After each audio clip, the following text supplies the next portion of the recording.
everyone, YouTube land. I thought we could just hang out and chat. Hopefully this is not shaky. I'm driving backcountry roads, and they have potholes and rough spots, and let's just say this road needs redone. So I thought we could just hang out while I drive and have a little life update, because I have not been posting. I'd like to go back to like a regular posting schedule, but I feel like life has just been crazy, especially with having 2 kids. Like, I don't know how other YouTubers manage to keep their posting schedule when they have children and they have a job and they have a husband and they have a whole house to take care of. Like, I don't get it. I don't know how they're able to do it. I want to do it, and oh no! Did I hit you? No, good. This squirrel just ran out right next to my freaking tire. I was just waiting for the bump. Oh my gosh, but I just seen him run off behind my car, so ugh, I hate that. I haven't hit very many animals in my life, but I have hit a few. It just, accidents happen. They just run out in front of you sometimes, and the sound when you hit them, it's just, oh my god, it makes you want to vomit. Like, ugh, it gives you the heebie-jeebies, and then I feel bad, like, and I feel so responsible. Like, even if it was just an accident, like, I would never want to leave an animal there just to suffer. Like, I hit a raccoon one time, and I sat there staring at this raccoon in the road for like, I don't know how long, okay, a while, just watch it, because it seemed dazed, and it did eventually jump up and run away. And when that happened, then I drove away, and then a cop came by, and I kind of think the people whose house I hit it in front of noticed my car sitting there, because I was there for like a hot minute, and I think they called the police, because they're like in the middle of nowhere, right? Country road, in the middle of nowhere, only house for a couple miles, and here's this car just randomly stopped in the middle of the road in front of their house, right? So I think they called the police, and it just happened that the raccoon popped up and left before the police got there, so I left, and then I drove past the cop car. That's just my thoughts, because I don't know why else a police officer would be on that road in the middle of the night, in the middle of nowhere, unless they got called out there. Could be wrong. Anyway, and then there's another time when I was a kid, I hit a black rabbit. Again, dark road, middle of the night, and this black rabbit ran out in front of me. And when I was a kid growing up there, and I've talked about it before because I volunteered there, I think it was called the Cloverdale Farm or something, I don't really remember exactly, but they had like all these exotic animals, and I volunteered there as a kid, not that that matters, but people would bring their pet bunnies to this lady when they couldn't handle them anymore, and she would just let them run the property. So you had all of these pet bunnies mating with like the wild rabbit population, and this farm bumped right up to the neighborhood that I lived in as a kid. So when I volunteered there as a kid, I would just walk to the farm because it wasn't that far, and you would see all kinds of rabbits that you either knew so they were somebody's pet, or you could tell they had interbred with wild rabbits. And so this rabbit ran out in front of my car, and it was a big black and brown bunny. I don't know if it was interbred with the wild population or somebody's pet. I couldn't really tell with that one, but ran right out in front of my car. I didn't even see it until it was too late, and I hit it, and I just, oh my god, I felt so bad. And I'm not afraid of rabbits, okay? So I immediately got out of the car, stopped the car to go check, and it was dead. So I felt so bad because it was right in front of these people's houses, and they had children, and I didn't want the kids to wake up in the morning and go outside and see a dead bunny in the road. So I picked it up and took it home. It was literally 4 houses down, and I put it in the trash can, my parents' trash can, and my mom was so mad at me. She was like, that thing's gonna stink, it's gonna be like a week before our trash gets picked up, why didn't you leave it in the road? But I was like, I didn't want to traumatize these people's children. So I took my roadkill home with me. Oh my god, okay, I needed that laugh though after these last few days. So anyways, that squirrel's fine, but I look back at that, I'm like, 16-year-old me, why did I bring it home? Should've just dumped it in a ditch somewhere. Put it in my mom's trash can. Oh my gosh, okay. So anyways,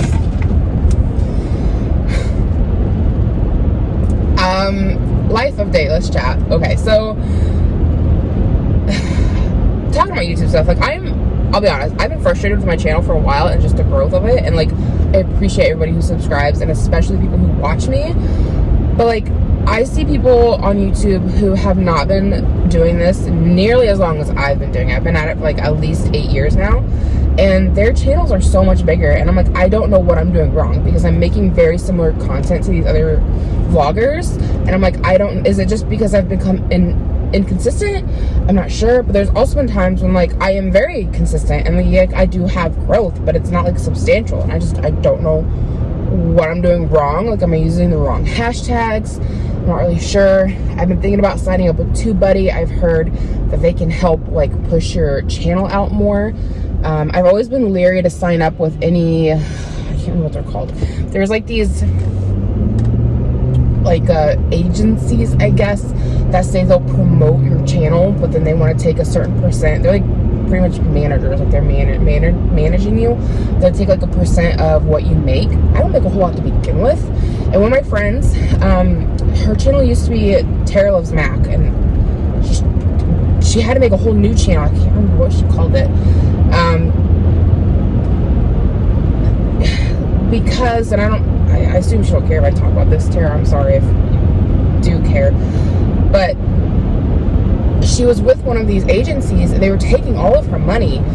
And when her contract was up with them at the end of the 3 years, she tried to get away from them and like take back control of like her account and like the money she was making, and like she literally could not get away from them. So she made a whole new channel. And like, so I've avoided those kind of agencies. I've had them reach out and I'm like, I don't even want to mess with it. And also from what I've seen from her and from other people when I've looked into them more, is that unless you're like top tier YouTube, like they really don't do much to help your channel anyways. They're just taking your money. Like they don't really offer you much except for maybe free copyright music, which I mean, I've never looked online for it personally. I have a Mac computer, so I use whatever's on my Mac, and then YouTube has its own list of copyright free music, and so I just always used that just to be on the safe side, because I would hate to use something that some other website was like, oh yeah, it's fine, use it on YouTube, and then like I do all this work on a video for them to say, oh no, we can't monetize it because you used the wrong music. So I just always use what YouTube offers anyways. It just seems like the safer way to go. So with that regard, like they literally have nothing to offer me. But yeah, like I don't know what I'm doing wrong to why I haven't had in 8 years more growth. I don't know. Also, I think maybe it's because I like have a hard time niching down, but I feel like I mostly just do vlogs and vlog related content. So like I feel like over the last few years I've really put a focus on that, and I just don't know why I'm not having more growth. I don't know. Or maybe there's way more channels like that, like mine out there. Maybe that's just like the norm, and like you only see the bigger ones because that's what's getting pushed. I don't know. That's probably what it is. Anyway, so there's all that. I'm a little frustrated with YouTube, and it's a little discouraging and makes it kind of like, why am I putting all this effort into something when like I'm feeling like I'm stagnant on it? I feel like there is no growth on it. I don't know. And then, of course, we know like life is just getting more and more expensive. Groceries are insanely priced. I was going to quit my job at the grocery store, but I have not because everything's just getting so freaking expensive. I'm like, I don't even know. Like, I haven't said it on here a whole lot because I'm afraid of judgment, but like I've started going back to the mobile food pantries. I did it when COVID first started and I got laid off from my job. I was going, and I've started going again because prices have just gotten so insane. And the mobile food pantries, like I know people see my grocery hauls and like, oh, you can go buy $300 worth of food. Why are you going to the mobile food pantry? But hear me out. For starters, anything that is left over at the end of the pantry gets thrown away. And my church runs one of the mobile food pantries once a month.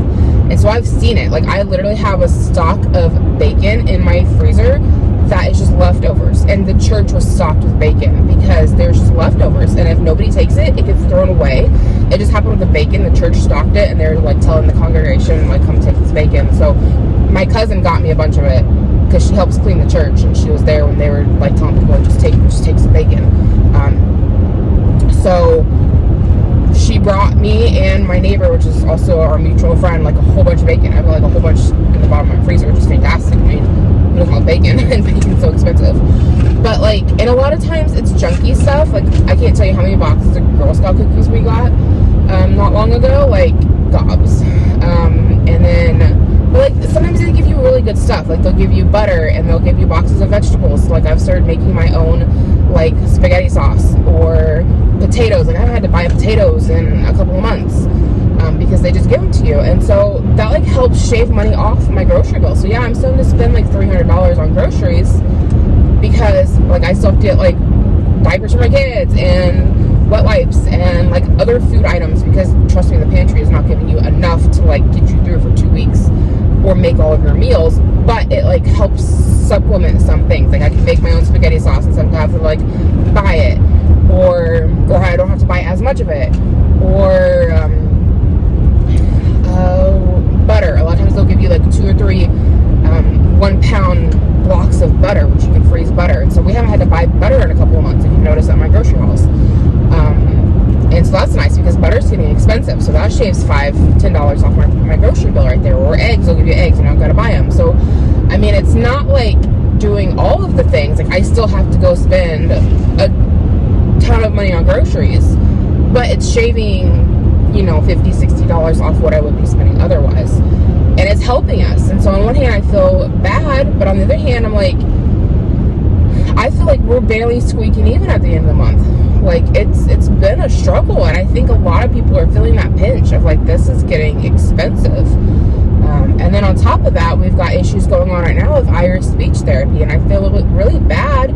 We're doing all we can to try to keep him in, but right now I'm going home, and I have to email a letter that I got from my insurance saying that they don't cover his speech therapy appointment, and I have to email it to the place that he has speech therapy at, and hopefully they can figure something out, because we've been going since the end of January. Right now we would have a $2,000 bill, and keep in mind, we're already spending $25 per visit. He goes twice a week, so it's $50 a week in co-pays, $200 a month. Okay, so we're already spent $400+ in co-pays for him to go to his speech therapy appointments.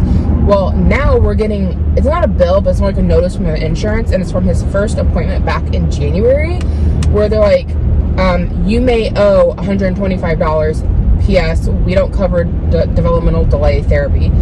And it's like, well, that would have been fantastic to know back in January, because at this point we will have, if it's $125 per visit, times that by like over 2 months, we're like $2,000 in the hole is what it's going to be.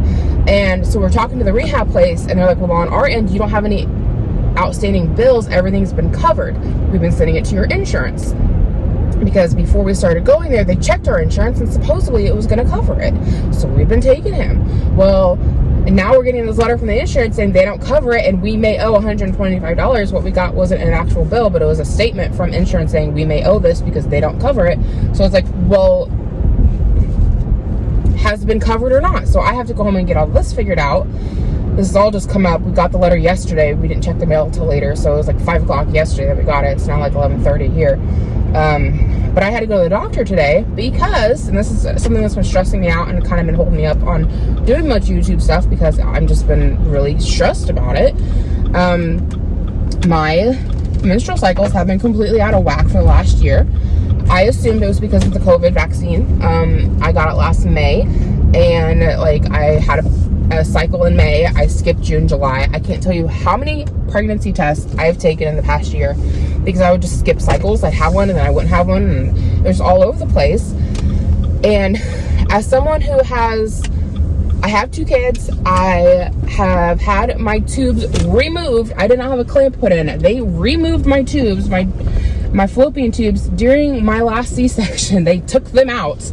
It's nearly impossible for me to get pregnant. I'm not trying to get pregnant. I have taken more pregnancy tests than I have ever taken, ever, this past year. And that's in regards to even trying to get pregnant, the 2 times I got pregnant. Like, more pregnancy tests than I've ever taken in my life. It's been stressful. And so they've been all over the place. And then my last 2 cycles, I'm not going to get too graphic, but they were like not normal. Extremely light, and it looked like black sludge. It was gross. And I was like, okay, I gotta go to the doctor, right? So I go into my family care doctor. I have a pap done. I have all this blood work done. Everything comes back normal. They send me in for ultrasounds. The ultrasound, they call back and they're like, you look good, but you have a tumor, which freaked me out. Okay, this happened, today is Tuesday. This happened last Thursday. And so, let me tell you what, okay. The internal ultrasounds they do, where they take the wand and shove it up your hoo-ha, those are rough. I've thought about making a whole video on that in case anybody has to go have one of those done. The initial procedure itself wasn't like that bad. It was a lot of pressure. Like after the fact, I had so much cramping. I was down for the rest of the day. I had to go home and like lay with a heating pad. I was so uncomfortable. Like, I never had one of those during either of my pregnancies. Thank God, because they're just, oh my God, that was rough. Again, like the procedure itself wasn't necessarily painful, but it had a lot of pressure, a lot of pressure, very uncomfortable. And just the cramping after the fact was like, whew, that was rough. So they call me later that day, I can't remember if it was last Thursday or last Friday, but they call me and they're like, everything looks good, but you have a tumor. Okay, bye, click. And I'm just like in shock, because I'm like, I have a tumor in my uterus. Like they gave me a little more information than that, like exactly what it's called, scientific terms that I don't even remember, things like that. And like, everything looks good, but if you have any questions, we can give you a referral to the OBGYN center for a follow-up. And I'm like, if I have a tumor in my uterus and abnormal bleeding, I think that I need to go to the OBGYN. So they sent me in for a referral. So that's what I just did today. Went in to go see the OBGYN, and she was like, God love people who are in family care practice, because they literally have to know everything from birth to death. She's like, but abnormal bleeding that you're having has nothing to do with a uterine blockage, because that's what my physician, my other doctor who sent me in for the ultrasound, she was like, you might have a buildup of scar tissue and have a uterine blockage, which isn't letting the blood out. So that's why I went in for the ultrasound. My doctor's like, this little tumor, it's a fibroid is what it's called. And she's like, it's non-cancerous, which is what they told me when they called me originally. Like, it's non-cancerous. But still, you don't want to hear you have a tumor. It's like, non-cancerous or not, that sounds scary. Okay. So my OBGYN is like, these fibroids are so normal. She's like, you could bring in 10 people into this office and like 70% of them would have a fibroid of some kind. And she's like, the one that you have is so tiny, it's like the size of a peanut M&M. She's like, that didn't even need to be told to you. She's like, it was so minuscule. She's like, that's not causing your problem. She's like, this bleeding issue you're having is more likely hormonal. And she's like, the last 2 cycles you had where you said that the bleeding was like black sludge, she's like, that was more likely that you weren't having a period at all and that you had breakthrough bleeding, which lines up with the whole past year since I had my COVID shot, where like I'll have a period, skip a month, have a period, that kind of a thing. So she said, more than likely, she's like, weight loss might get it straightened out, but she's like, your weight, and I have gained weight, but she's like, your weight gain hasn't been so drastic that I would think it would cause your problems. We're talking like a 5-pound difference from having normal cycles to not. She's like, it could be, but more likely it's probably not your issue. And of course, all my blood work came back normal because they had blood work done. So she's like, we'll give it another month, see what happens with it. If you don't have a normal cycle for April, then I have to call them back, and then they're going to put me on some kind of medication that she said will turn off my system and turn it back on again, pretty much.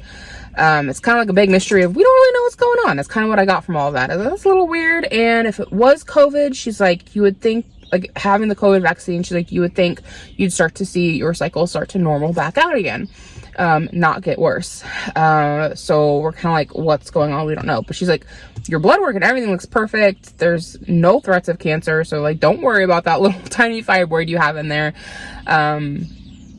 Which, I mean, just hearing that alone was worth going to the OBGYN for a second opinion, to know that, like, I don't have to worry about that thing. Like, it's so tiny and it's not causing any problems. She said it's basically a buildup of tissue on the smooth muscle of your uterus. She's like, it's such a tiny thing and so many people get it. Like, it's not even an issue. So we have all that going on. That's been stressful. It's just like, it's a lot. And I'm really freaking out about Ira's like appointments. So I'm here back at the house. I have to go. I was gonna go donate plasma. I haven't done that in a while, but I feel like I need to start doing it again, because extra money is always nice. And if we're gonna get slapped with a $2,000 bill for speech therapy appointments, well, I'm gonna need all the money I can get. So I have to go send an email of that letter to the people at his speech place right now, and then I have to call my insurance, try to figure out what's going on with all of that. Like, it's just like a lot going on. Like, things are just too expensive. Just, it's insanity. But wait, there's more. There always is. I got in a rush to shut things down when I got home because it was kind of time sensitive with that email I needed to send out. Thankfully, my husband had already done the email. Wasn't aware of that. He's working from home today, but he was juggling his job, the 2 kids, and he was telling me, he's like, I don't have time to do the insurance stuff, and he just come home and take care of it. But he ended up getting it taken care of. So we're just gonna slide back in here and finish things up because there is more. So just found all this stuff out with the found stuff out. I feel like we didn't find anything out. Talking to insurance, and like, we had the referral from my son's pediatrician to go to this rehabilitation center for his speech therapy because he is almost 3 and he is non-verbal. Like, he'll say words occasionally, but otherwise non-verbal. So like, we're talking, he'll go like weeks, if not months, between saying a word, and then he'll say something, and then it could be, you may never hear it again. I don't even remember the last time he said mommy or daddy. Like, it's been so long ago. Okay.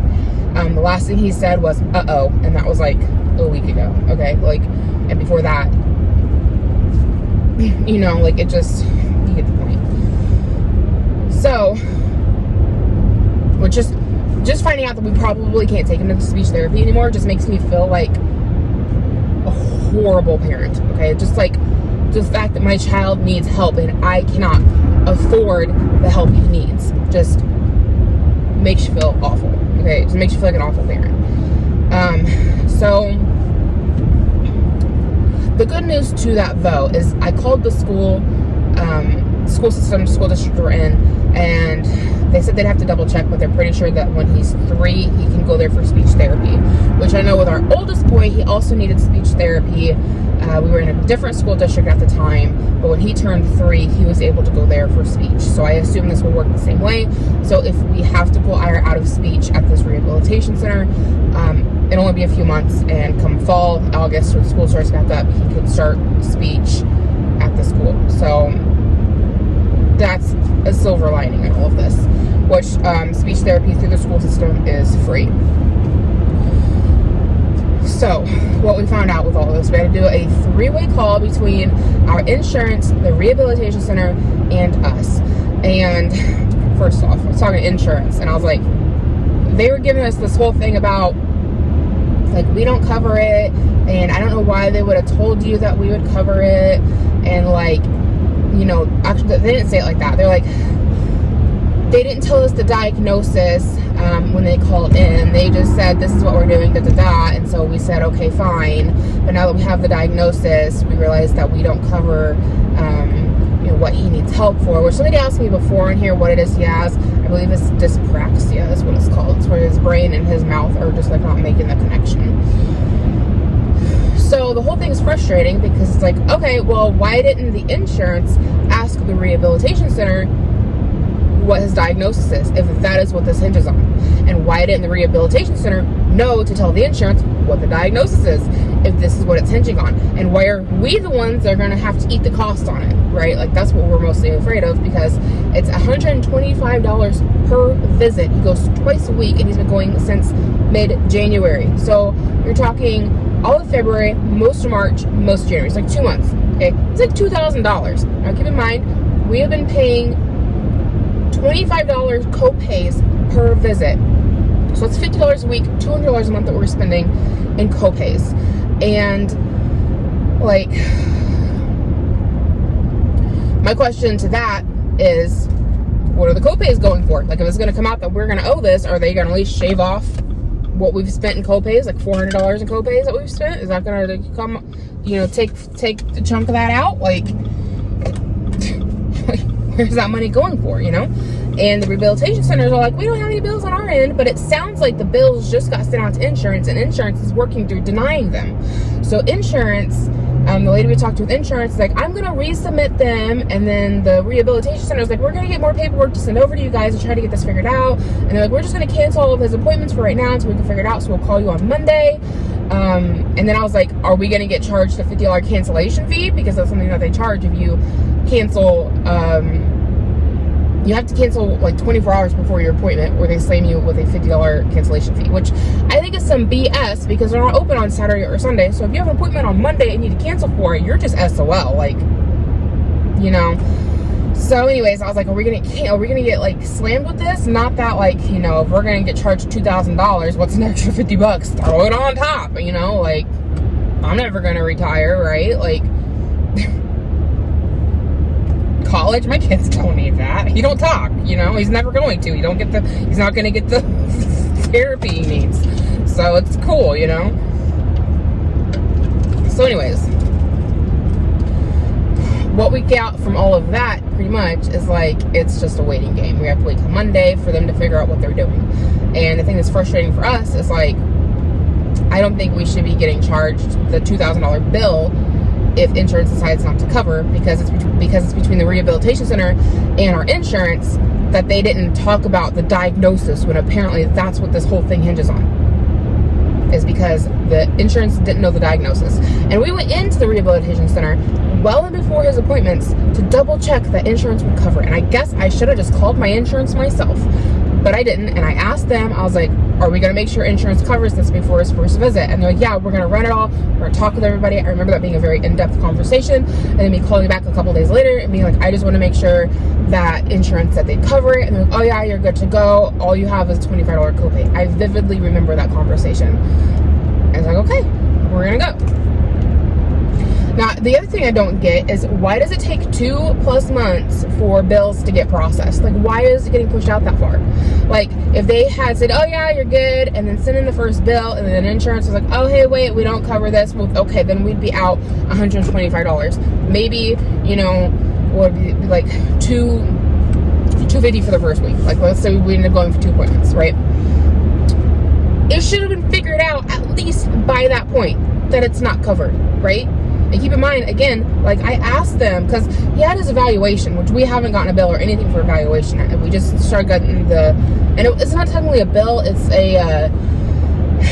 like a notice from the insurance. It's like a term of service kind of thing. Like, this is what the bill is, this is what we're covering. P.S. we don't cover developmental delays. You may owe this amount, right? $125 for one visit, which is a half an hour visit, mind you. Which half the time, we don't even get the full half hour because they're running behind, which really irks me. I think if I'm paying you $25 per visit, even if you're running late, make everybody else run late. We should get the full 30. That's just another thing that's been frustrating with this whole thing. But it is what it is. So we have all that going on. Very stressful. Oh, I've got stuff in collections again, which is fun. I feel like I'll just never be away from freaking collections. I went like 3 years without it, but I had a bill from 2 years ago that was medical for a PAP and blood work done. And I also felt like I had a weird heart palpitation, so my doctor referred me in to go get an EKG, I think is the term, done on my heart to make sure everything was good, because I have a family history of heart conditions. And everything came back fine, which that's peachy. But then I got slammed with, like, I don't remember how much it was, like $800, $1,000 bill, something like that. I don't remember. But my insurance was like, we're not going to pay it, which is a different insurance than what we have now. A couple insurances ago. Okay, I think this was from 2020. Okay. Well, because it was like November 2020. I had all this done, I want to say. They didn't send bills out for insurance until 2021. Okay, well then they're trying to bill the wrong insurance, and I'm like, wait, this is the wrong insurance, because our insurance changed in that January. So there's a whole rigmarole, and they're like, don't make any payments, we're gonna send it back through. I effed with that for almost a year, with them being like, oh, this should be covered, don't make a payment, we're gonna send it back through, with the hospital side of things, trying to deal with all of this just to get a final notice bill, and then be like, it's going to collections. And I'm like, you know, it's because I ended up having 2 different insurances involved, and one of them from that November is when she's been getting dealt with, but they're like, oh, she's not a client anymore. And it's like, but I was that November. Like, it's been a thing. So I just went into collections. So now I have them calling me, and I'm like, y'all could just eat it. I know you'll sit on it for 7 years and probably start really hounding me closer to time, because that's what happened the last time I ended up having things in the go collections. That was, I don't know, that's been like 6 or 7 years ago. But like, last time I had medical bills going to collections, they sat on it for, like, they call me here and there, but they sat on it pretty much for like 5 years, and then they're like,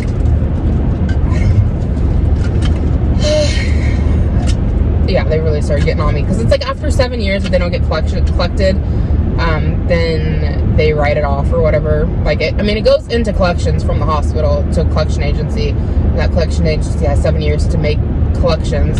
After that, it gets pretty much written off.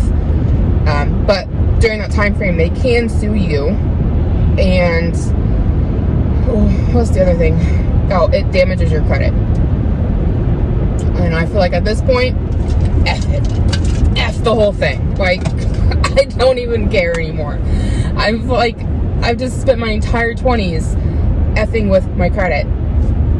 Like, and I get, like, a big part of it was my own fault. Like, I racked up a bunch of credit card debt in my early 20s, and I went to collections, and then I had to dig myself out of a hole, and it took me like 7 years to do it.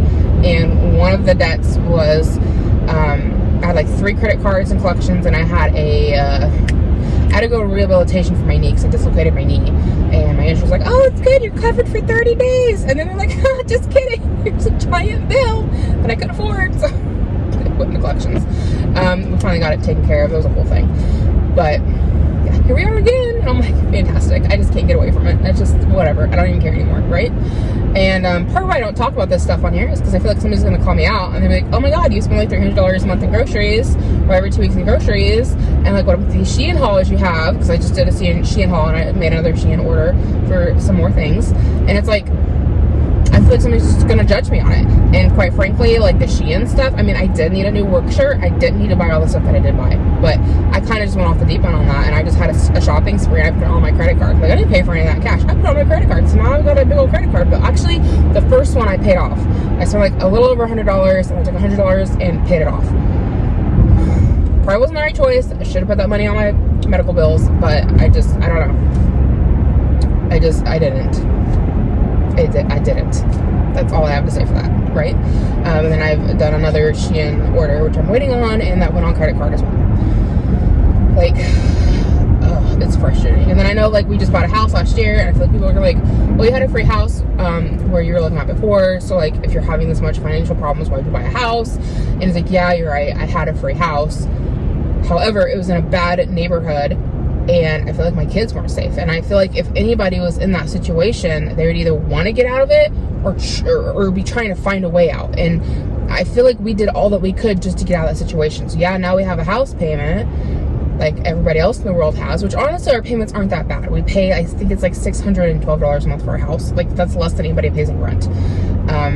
And for years we were paying $630 a month for my car, which we almost have paid off. We ended up having to refinance it.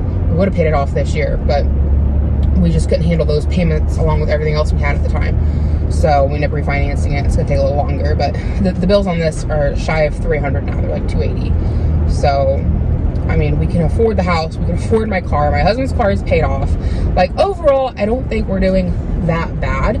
But it's like when we get slammed with these medical bills, it's so frustrating because you have them done months in advance, like your appointments and whatnot, and then I swear they just sit on it. They just sit on it before they send it to your insurance, and it just messes things up. Like, we just had a whole situation, and I want to say I talked about it in a different video that I haven't posted yet, but like last year, I've got the same insurance this year for 2022 that I have for 2021. Okay, so it really shouldn't be that big of a deal. They got it figured out.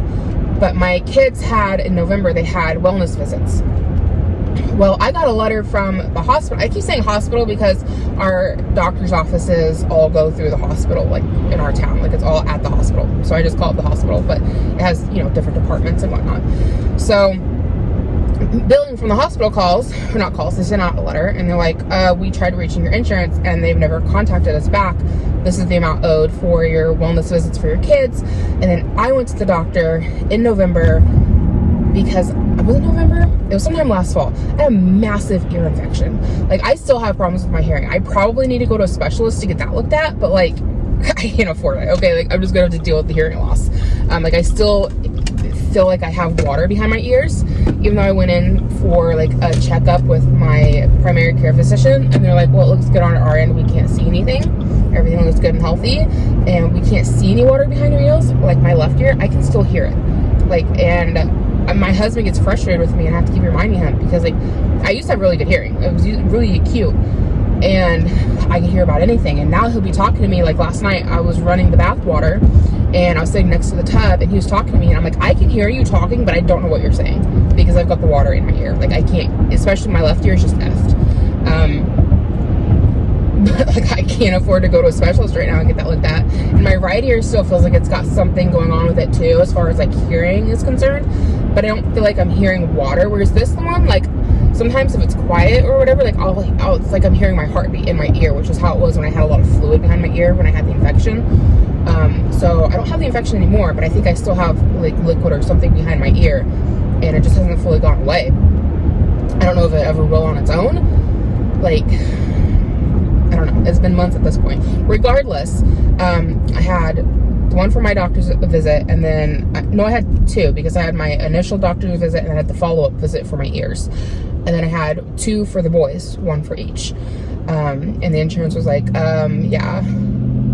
So the doctor's like, hey, we've contacted your insurance. They haven't responded, and this is how much is owed. So I call my insurance, and the lady that I got that day was super nice. I say that because the lady we talked to today was very snarky about things. Which I'm like, must be nice to be you. Okay. But anyways, the lady I got that day was like, we're going to do a 3-way call, and we're going to handle it. And I'm like, okay. So she does 3-way call and gets on with the hospital, and it turned out being a whole thing that with my bills, like, I don't know what the issue was, but like, the hospital was sending it to the wrong place, so my insurance wasn't even getting it. Like, something about billing numbers or something. I don't understand all of it. Regardless, it wasn't going through to my doctor, because, not my doctor, it wasn't going through my insurance, because the hospital was sending it to the wrong place.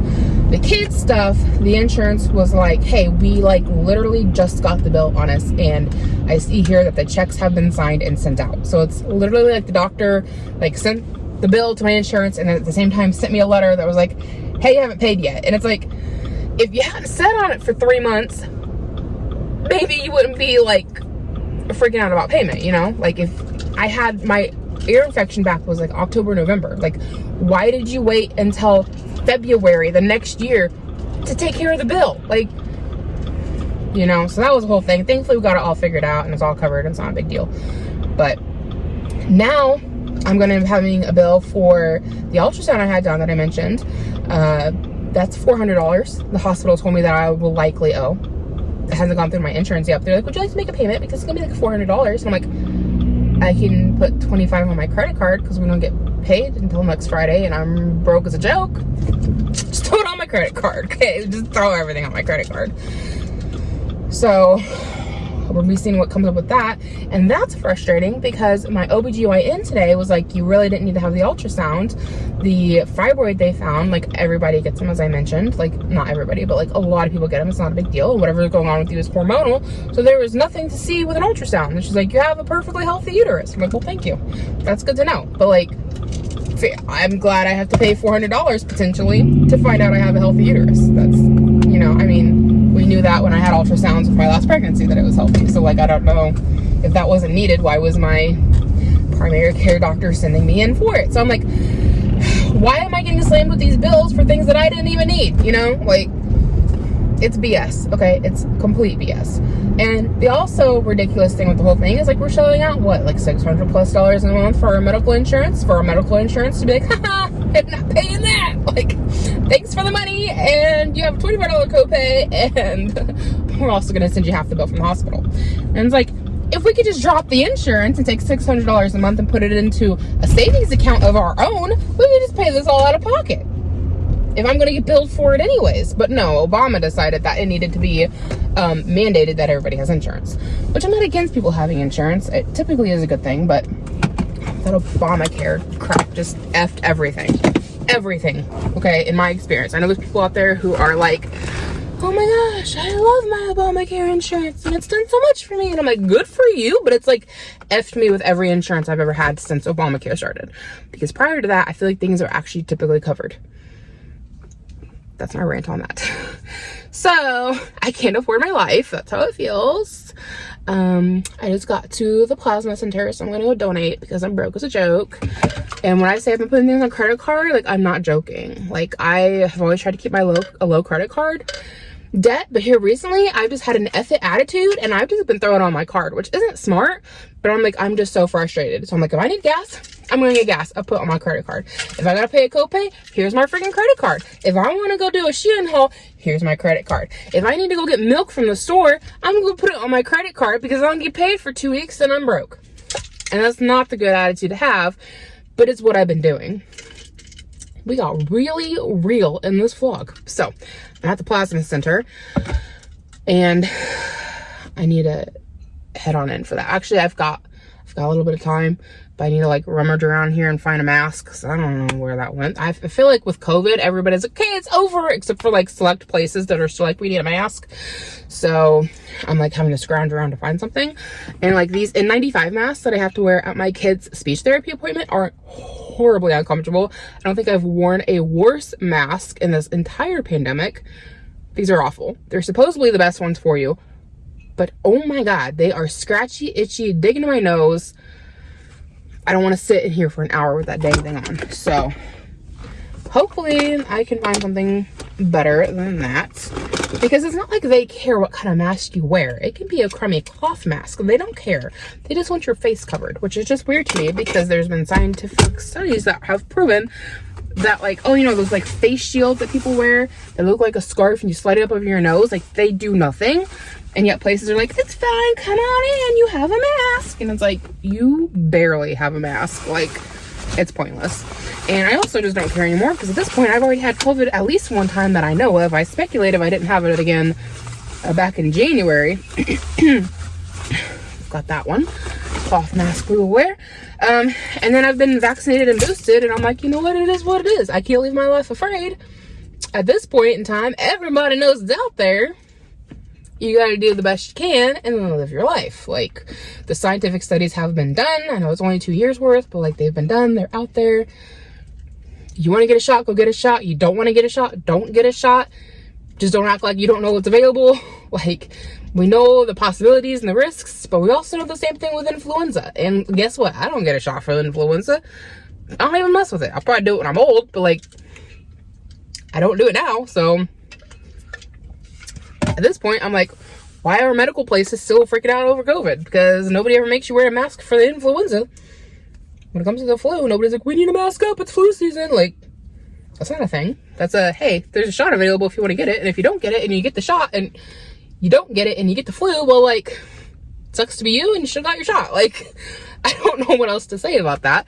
But I feel like it's up to personal discretion at this point. You want to get it, you don't want to get it. I mean, the scientific information's out there. Take it for what you will and do with it what you want to do with it. Okay. I think, oh, also, Levi, we have coming up here on Thursday, is getting evaluated for ADHD. That's a whole thing. He's really been getting hard to handle, and we've been struggling a lot with him in school. I don't want to get too personal with him. I know I do with Ira, but I feel like speech therapy is such a mild thing. Like, so many kids have speech therapy. But I feel like with Levi, his is a little more sensitive. So I'm not going to go all into what we've been having issues with him at school.